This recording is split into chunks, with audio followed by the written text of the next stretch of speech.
Vikings get sold as explorers and warriors. Almost nobody talks about the uncomfortable parts. The tinder fungus soaked in urine to carry fire, the onion leek broth test that tells if a gut is torn, the duel that must happen within a week or you're disgraced, slave markets in Dublin and Hedeby, berserkers who bite shields and don't feel pain. But even those stories sanitize the truth of a Viking winter. The real darkness wasn't just in the sky for months on end. It was inside the longhouse, in the things they had to do to see the next spring. What they did to survive those endless nights was more profane than you can imagine. A world of smoke, sweat, and sacred filth that kept the heart of their world beating against the ice. You think you know survival? You picture log fires and roasted meat. But for the Norse, winter survival was a different beast entirely. It was a season spent locked indoors, sometimes for 6 or 7 months, in a single smoke-filled room with your entire family, your servants, and your livestock. It was a world where the air was thick with the smell of manure, unwashed bodies, and boiling bone broth. A place where the lines between human and animal, sacred and profane, blurred into a single, desperate fight for warmth and calories. We're talking about a level of intimacy with filth and function that modern minds can barely comprehend. The longhouse wasn't just a home, it was a machine for living. A biological engine fueled by dung, fat and fermented fish, sealed against a world that wanted to freeze you solid. Forget horned helmets and heroic charges. The real Viking saga was written in the darkness of the longhouse. In the quiet, desperate acts of people willing to do anything to survive. If you value documented history that cuts through the myths like this, subscribe. It's the best way to support our work. Also, comment from which city you're hearing this from. This script is researched and factual, drawing from deep archaeological studies like the analysis of preserved longhouse timbers from the Hedeby settlement, detailed in the 2008 paper on dendrochronology in the Journal of Archaeological Science, and cross-referencing finds with narrative accounts in sources like the Icelandinga Sögur, the Sagas of Icelanders. Now back to the information, quick and short. The heart of this profane survival system was the longhouse itself. Picture a structure, maybe 60 feet long, maybe over 200 in the case of a powerful chieftain. From the outside, it looks almost like a part of the landscape, an overturned ship half buried in the earth. The walls are made of timber or stone, but the real genius is in the layers. They are thick, often several feet thick, built with a combination of wood, wattle and daub, and stacked turf. These turf walls, cut from the earth in dense bricks, provided incredible insulation, a thermal mass that held the day's meager warmth and the body heat of its inhabitants against the biting Scandinavian wind. In places like Iceland, where timber was scarce, these turf houses were everything. Archaeological excavations at sites like Lonso Meadows in Newfoundland, dated to around the year 1000 to dollars, show longhouses built almost entirely of turf over a simple wooden frame, a testament to how adaptable this building style was. The temperature outside could be negative 20 degrees Fahrenheit, but inside, the goal was to keep it just above freezing. The roof was a masterpiece of insulation.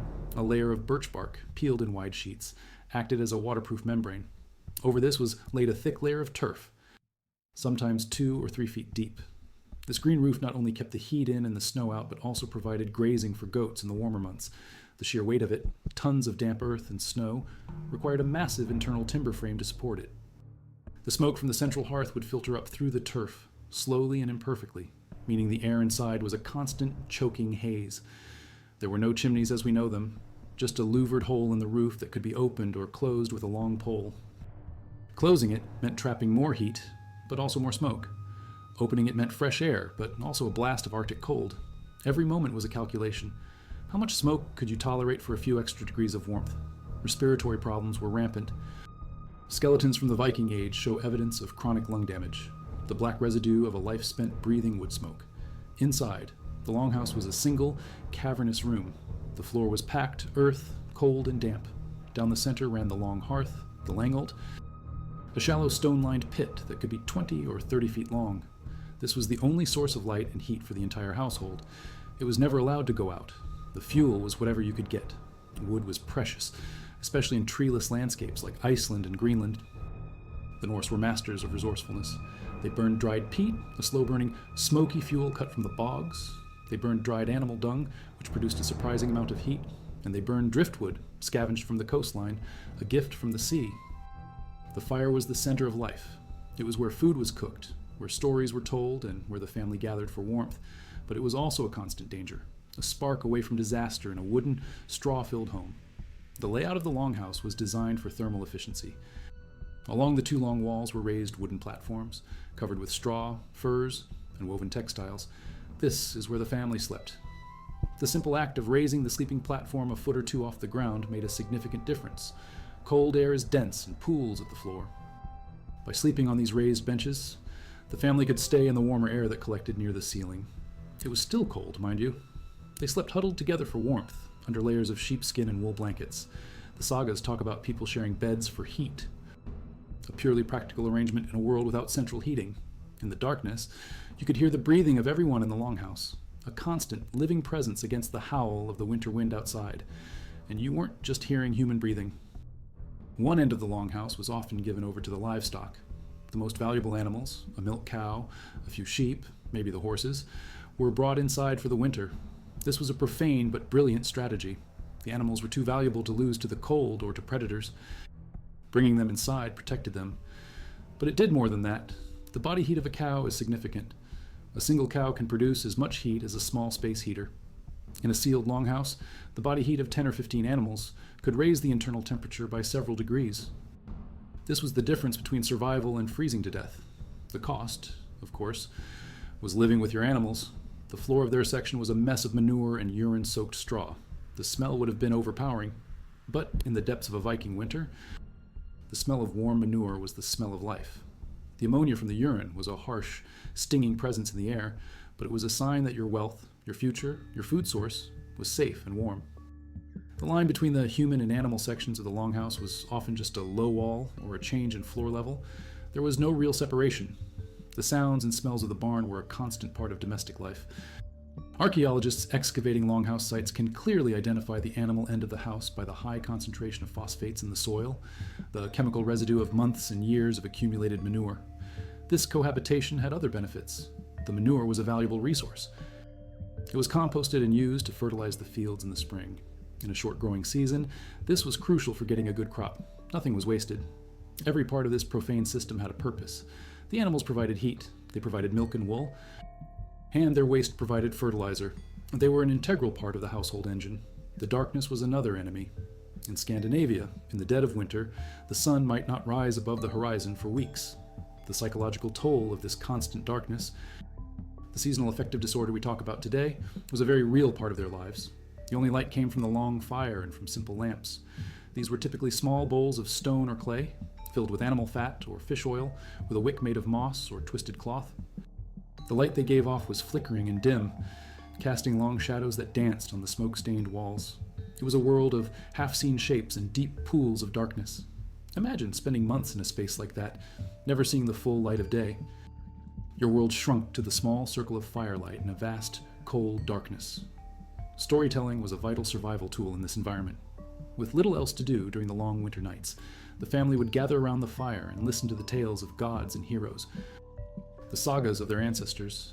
This was not just entertainment, it was a way of preserving their history, their culture, their identity.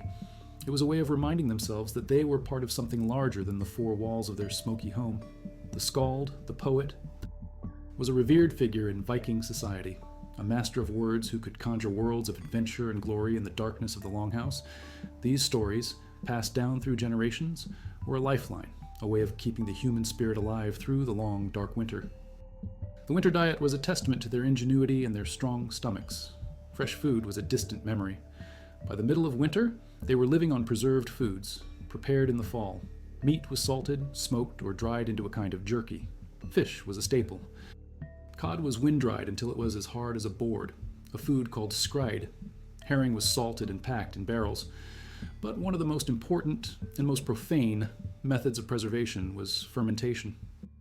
They would bury sharks in the ground for months until the poisonous uric acid in their flesh had broken down, creating the infamous hakarl, a dish with an overwhelming smell of ammonia.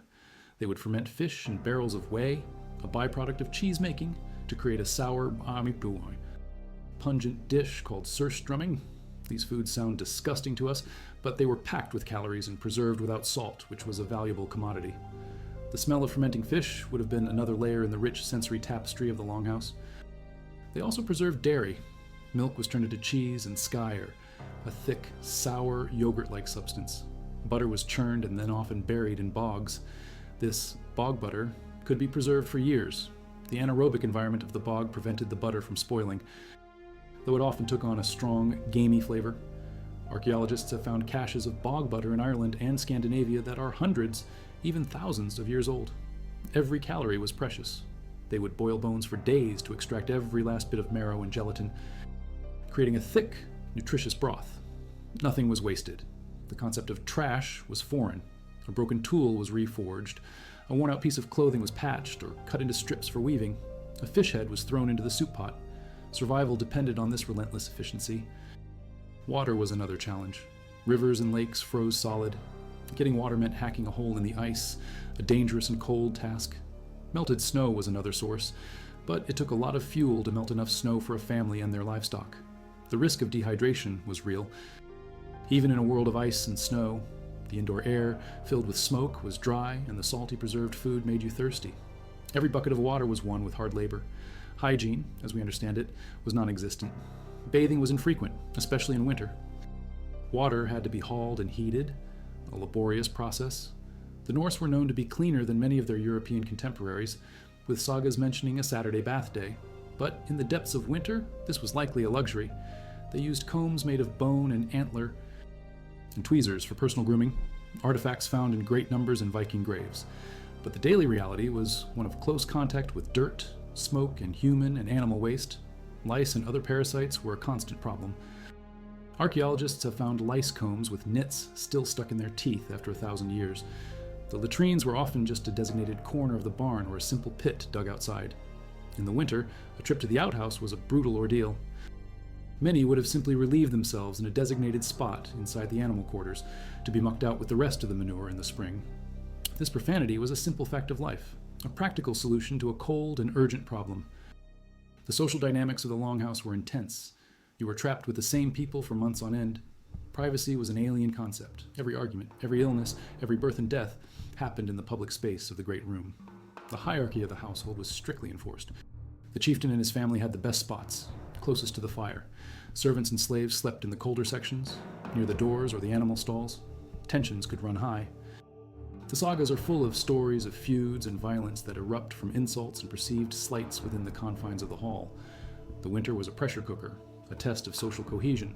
A strong leader was needed to keep the peace, to ration food, and to maintain morale. Religion and ritual were woven into the fabric of winter life. The darkest time of the year was a time of great spiritual significance.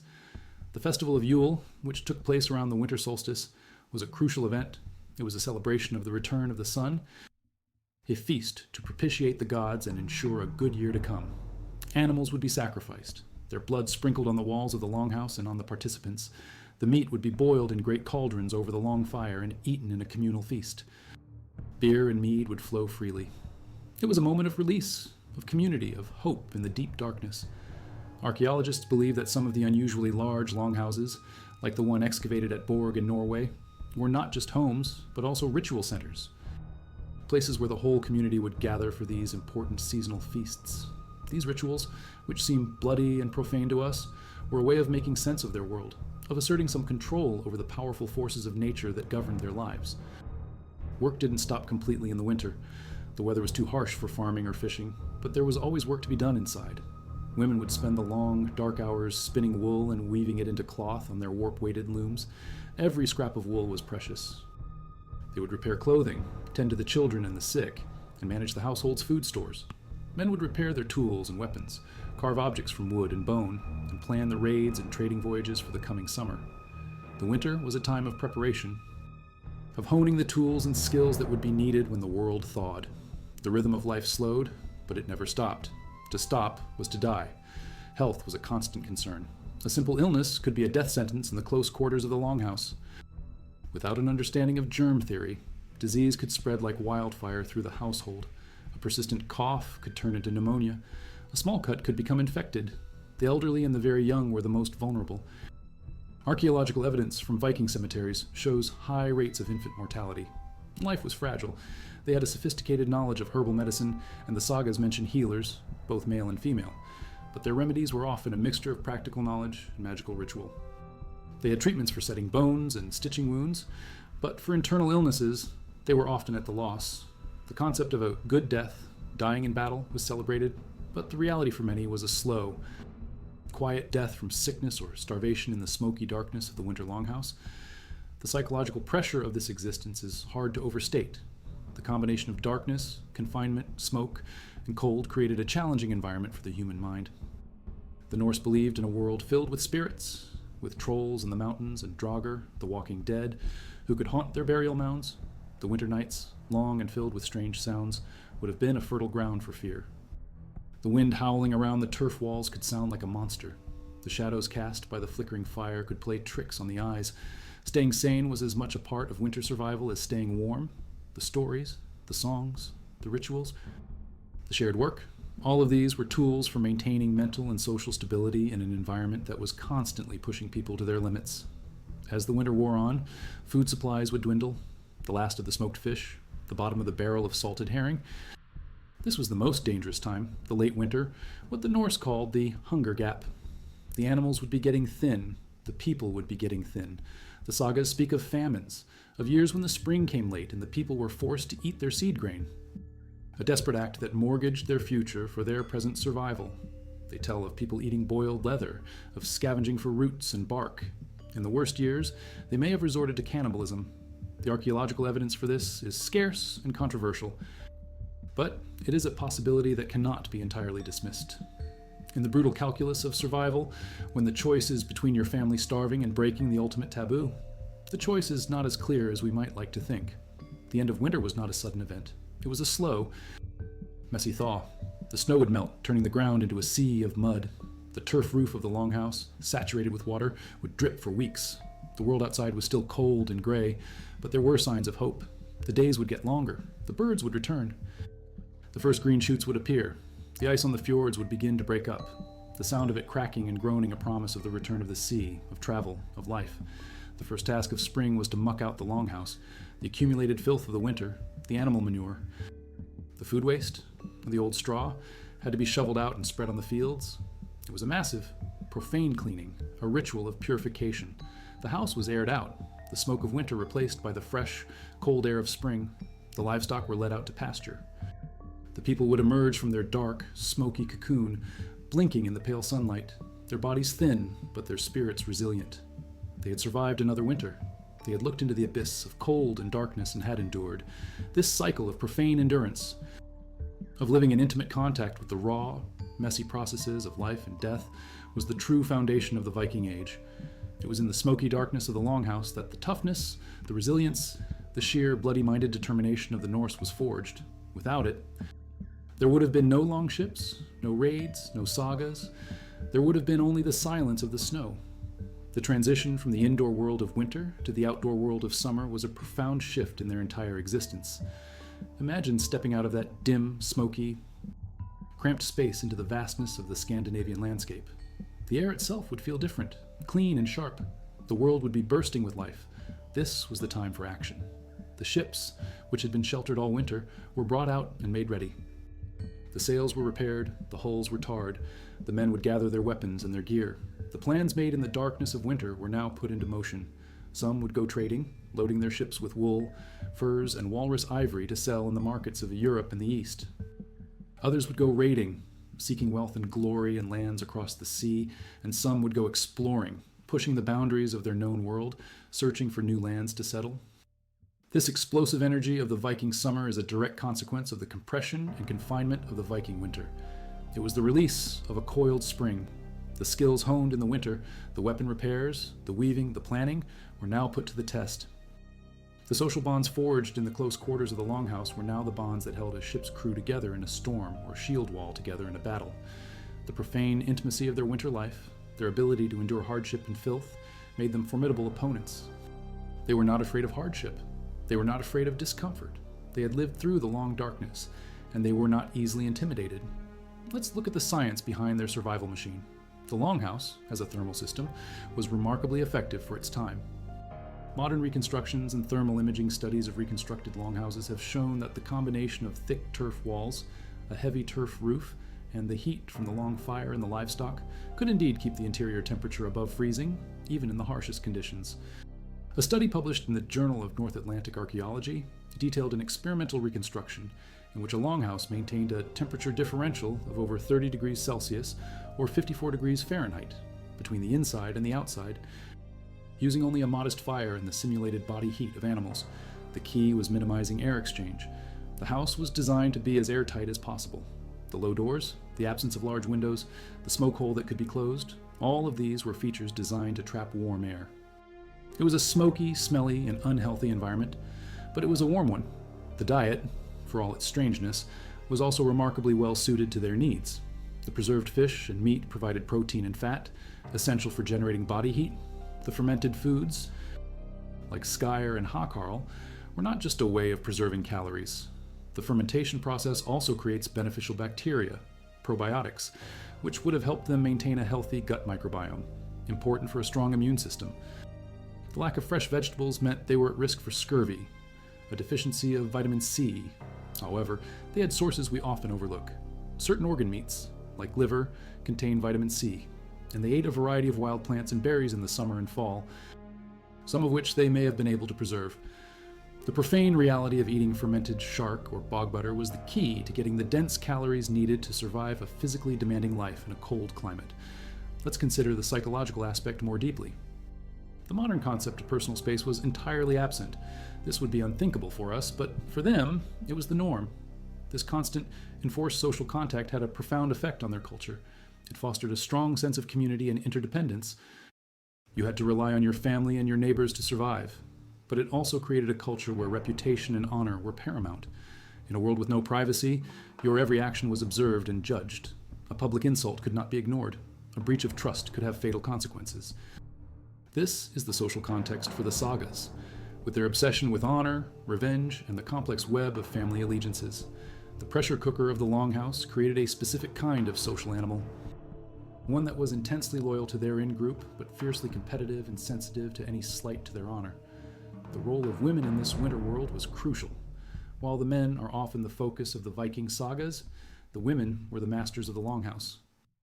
The mistress of the house held the keys to the food stores, a powerful symbol of her authority.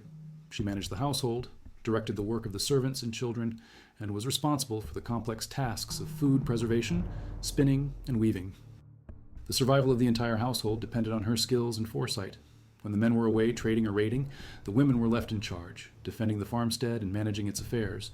The image of the Viking woman as a shield maiden fighting alongside the men is largely a myth. But the reality of the powerful, competent, and indispensable woman running the longhouse is not. She was the anchor of their society, the one who kept the home fires burning, quite literally. The profane details extend to their understanding of health and the human body.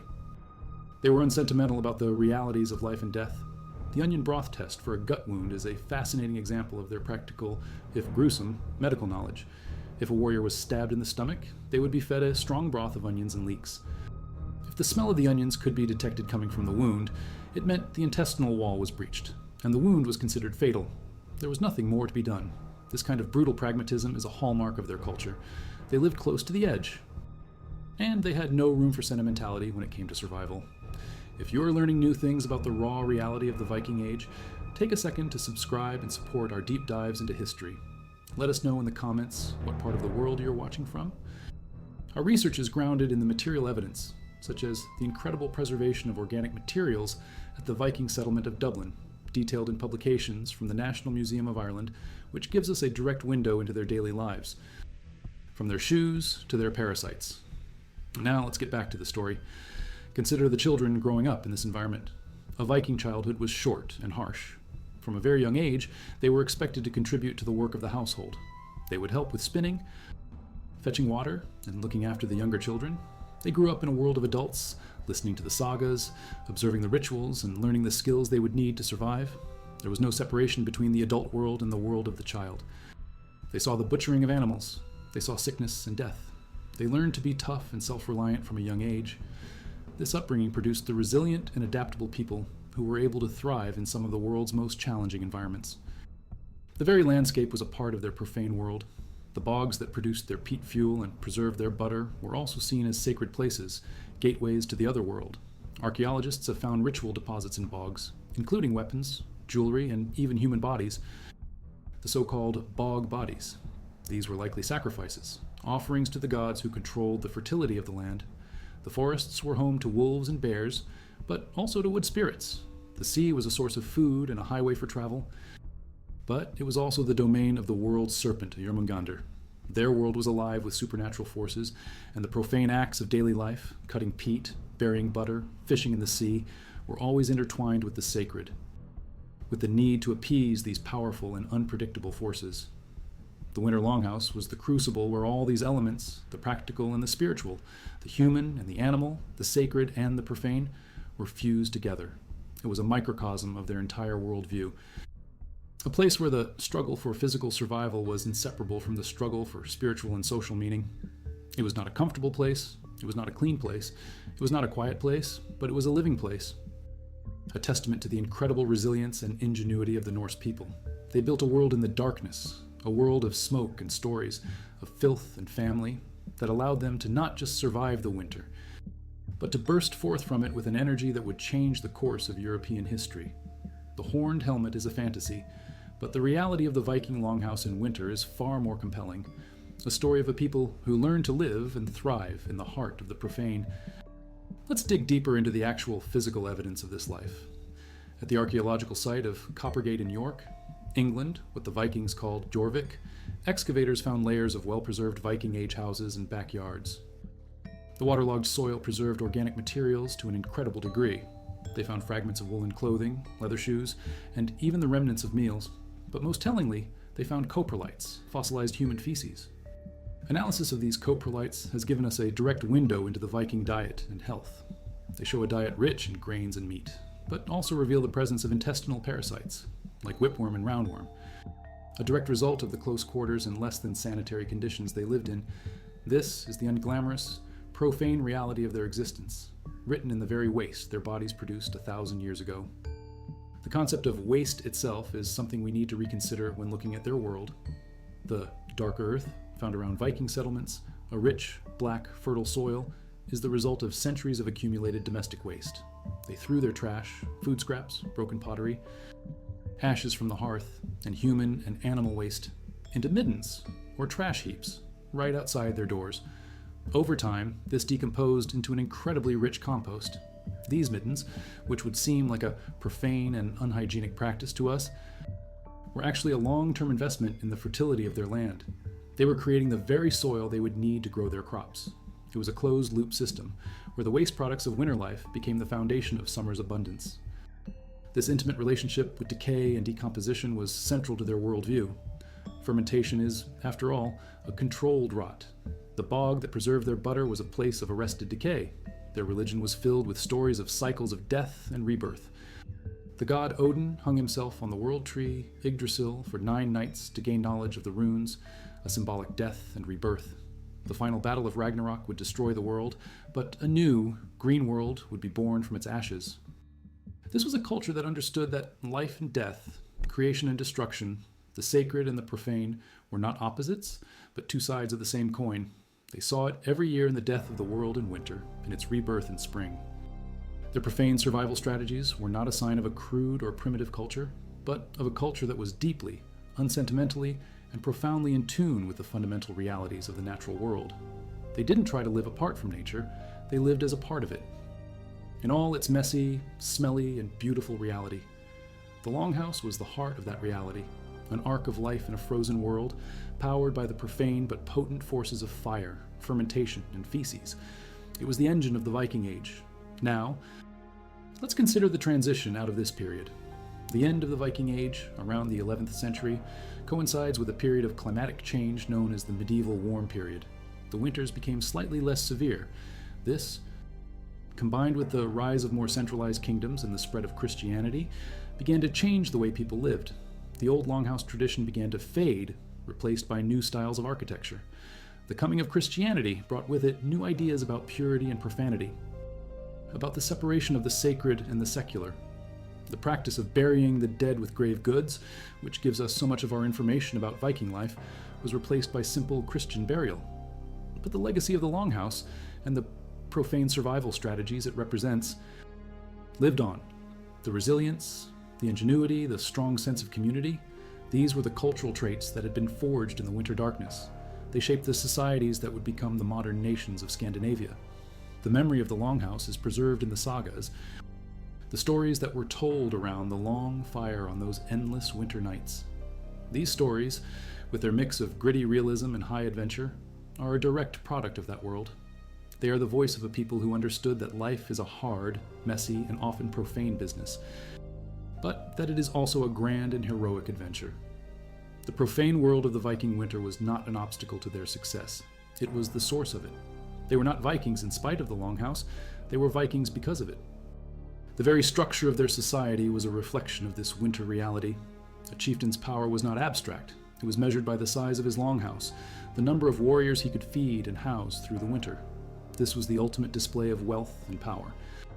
To be a great leader, you had to be able to provide for your people, to keep them warm and fed through the darkest time of the year. This created a strong bond of loyalty between a leader and his followers. They were literally all in the same boat, or in this case, the same house. This system, known as the hired, was the foundation of Viking military power. The warband that went raiding in the summer was the same group of men who had spent the winter together in the chieftain's hall, sharing food, stories, and the smoky air. The profanity of their existence also gave them a distinct advantage when they encountered other cultures. The settled, agricultural societies of Europe, with their walled towns and their more rigid social structures, were often shocked by the ferocity and seeming savagery of the Norsemen. The Vikings were not afraid of violence, of blood, of death. They lived in a world where these things were a part of the natural cycle. They were not squeamish. This made them formidable warriors, but it also made them successful traders and explorers. They were willing to take risks, to endure hardships that others were not. They were the product of a profane and powerful symbiosis with one of the harshest climates on Earth, and they carried the lessons of the winter longhouse with them wherever they went. It was the secret of their strength, the profane heart of their world. The evidence for this profane world is often subtle, hidden in the soil, in the chemical composition of pottery, in the wear patterns on ancient tools, but sometimes it is shockingly direct. At a burial site in Repton, England, archaeologists found a mass grave dating to the winter of 873 to 874 when the Viking Great Army wintered there. The grave contained the bones of at least 264 individuals, mostly men of fighting age. Among the bones were Viking weapons and artifacts, but the truly profane detail was the way the bones were arranged. The central burial was of a single man, with the bones of the others piled around him. This was not a normal burial. It has been interpreted as a massive sacrificial ritual. A funeral fit for a great Viking leader, with his followers, or perhaps his captives, killed to accompany him in death. This is the dark side of the winter camp, a world of ritual violence and a brutal disregard for human life that is a world away from the romantic image of the noble savage. This is the uncomfortable truth of the Viking winter. It was a time of community and storytelling, but it was also a time of sickness, hunger, and fear. It was a time of incredible ingenuity and resilience, but it was also a time of brutal pragmatism and shocking violence.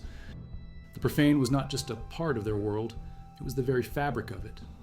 To understand the Vikings, we have to be willing to step into the smoky, smelly, and sacred space of the longhouse and see the world as they saw it, a place of deep darkness and brilliant light, of life and death locked in a constant, intimate, and profoundly profane embrace. The things they did to survive were not pretty, but they were necessary, and in their necessity, they tell us something true and vital about the human spirit, about our ability to endure, to adapt, and to create a world of meaning and culture in the face of the overwhelming power of the natural world. The longhouse was more than a building. It was the womb of the Viking Age, and its profane heart beat strong against the winter ice.